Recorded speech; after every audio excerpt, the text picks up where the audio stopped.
உங்கள் வசந்த் தொலைக்காட்சியில் சினிமா நிகழ்ச்சியில் எதிர்நீச்சல் படம் இருக்கு இல்லையா, நாகேஷ் கதாநாயகனாக நடித்து கே பாலச்சந்தர் இயக்கிய திரைப்படம்.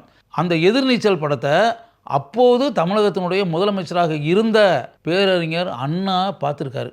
அந்த படத்தை பார்த்துட்டு வெளியே வந்த அண்ணா அரங்கநட்ட சொன்ன வார்த்தை ஒன்று தான், என்ன இருந்தாலும் பாலச்சந்தர் தான். பிரபல பத்திரிகையாளர் எழுத்தாளர் சுரா அவர்கள் தன் பட உலக பயணத்தில் தான் பார்த்த கேட்ட அரிய சம்பவங்களையும் நிகழ்வுகளையும் உங்களுடன் பகிர்ந்து கொள்கிறார். திருவருட்செல்வர் திரைப்படம் இருக்கு இல்லையா, சிவாஜி சார் அதில் திருநாவுக்கரசர் ஆக்டினார்ல அப்பர் கதாபாத்திரத்தில் காஞ்சி சங்கராச்சாரியாரை பார்த்து தான் நான் அந்த திரைப்படத்தில் இன்ஸ்பயர் ஆகி அந்த கேரக்டரில் நடித்தேன்.